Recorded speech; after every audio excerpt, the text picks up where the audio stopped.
Hello everybody, I'm Hayden Crawford from Numerologist.com and I'm a wellness coach specialising in colour therapy. Today I'm going to be unwrapping your Annunaki origins so that you can understand who you really are.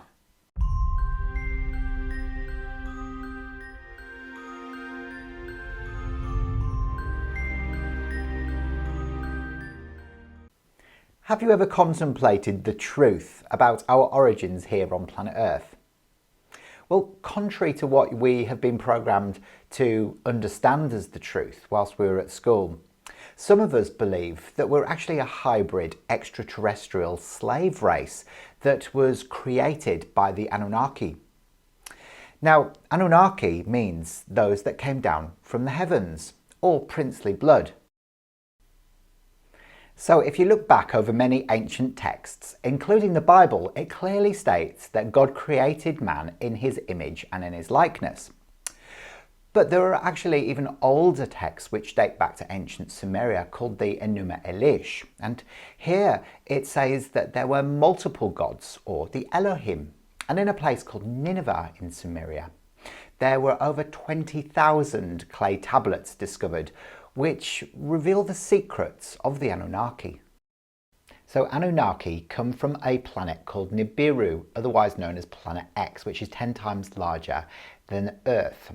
And they've been visiting us here for the past 450,000 years. Now, some believe that their origins date back to ancient Lyra. Now, Nibiru is on an orbit which is clockwise rather than counterclockwise. And some believe that Earth was created when there was a collision between Maldek and Nibiru. Now, the story goes that when they arrived here on planet Earth, they found prehistoric man. It's fascinating to observe how science and mythology are merging at this moment in our history. And so much that astronomers are discovering that Nibiru is within our solar system, and it's located somewhere beyond Pluto, which, as you know, is a planetoid, which is the furthest away from Earth. So why did they visit in the beginning? Well, according to Zecharia Sitchin, author of books proposing human origins connected to ancient astronauts, their theory goes that they came here for gold. Now, gold was precious to them because it helped reflect infrared and absorb radiation, but it was also really good for their atmosphere on Nibiru. Now, when they got here, their intention was to mine the gold and then take it back to Nibiru. However, they soon realized that they needed the brawn of prehistoric man. The Anunnaki had to adapt their bodies because they weren't suited to Earth's atmosphere. So they started doing some genetic experiments with prehistoric man, combining all the DNA together to create the first Homo sapien. Now, Adamu in Sumerian text is the first man.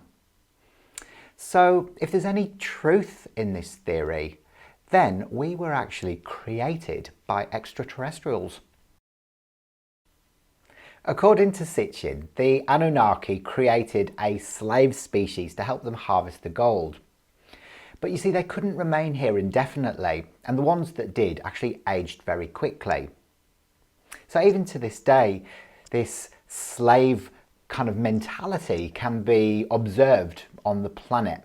As we go to work, we're caught in the rat race, and we're on that proverbial hamster's wheel, working all of the hours that God sends. However, think about it. This could actually be quite a disempowering archetype to indoctrinate into the collective subconscious because it's reinforcing victimhood. It's important to remember that during this time, the Anunnaki weren't the only ones conducting these genetic experiments. In actuality, the creation process was also assisted by beings from Sirius, the Pleiades, and even Andromeda, because they all wanted to play a part in this conscious evolution upon the planet. Therefore, it has to be recognised as far more complicated than the transcriptions by Sitchin.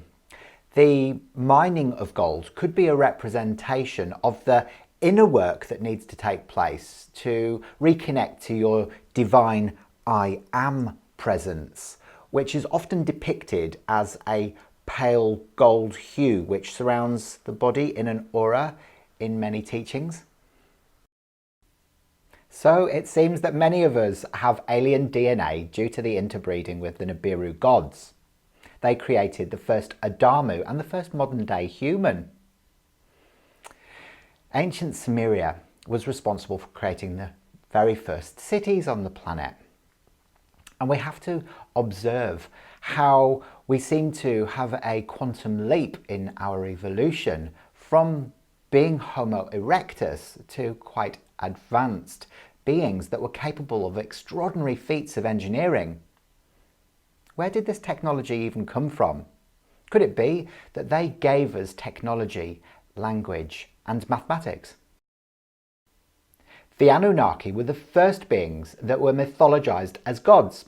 Isis, Ra, Hermes and Horus were all beings from Nibiru according to Sumerian texts.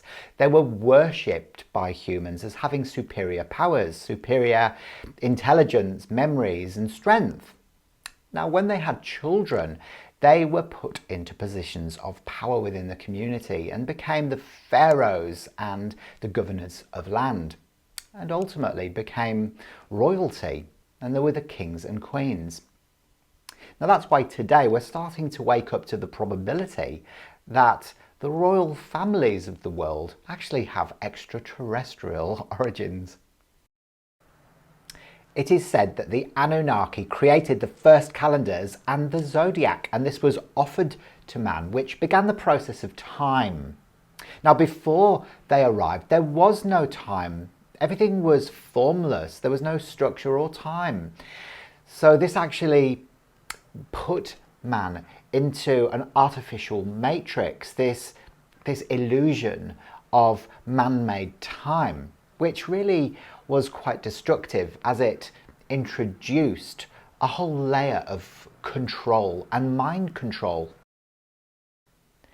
The actual truth is that you have the power and you've had it all along. There's no need to worship any gurus. You have the ability to manifest. And once you fully and truly comprehend your I am presence, there's no need to fear anything or anyone external to you. They have no control over you. Now, it's also important to note that there are both good and bad Anunnaki, as there are in any race.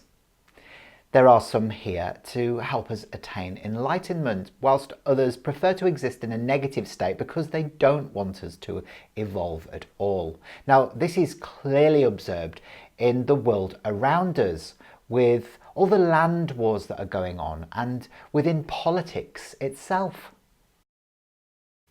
Now, it's also important to note that many Anunnaki have incarnated into this human body computer to act as an antivirus to a virus that was placed upon us by the negative Anunnaki and the reptilians, because they wanted to get rid of us. They didn't want us to evolve to the next level. But remember, this is something that source consciousness has actually done to itself to help us evolve and attain a higher frequency. So it's all been kind of mapped out from a much higher level of awareness. Now, as Albert Einstein says, that you can't find a solution to a problem from the same consciousness that created it. We have to, as a collective, attain a new level of awareness so that we can continue to evolve into higher and higher vibrational frequencies. There is clearly much more information that's due to be channeled telepathically on this subject as our DNA continues to be upgraded like computer software. Let's hope that this fog of amnesia starts to dissipate so that we can clearly see the new golden age on the horizon.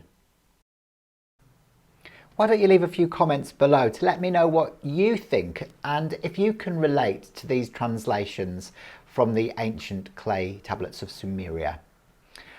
If you don't, then what do you believe is the truth? I'd be really interested to find out. I'll see you very soon. Bye for now.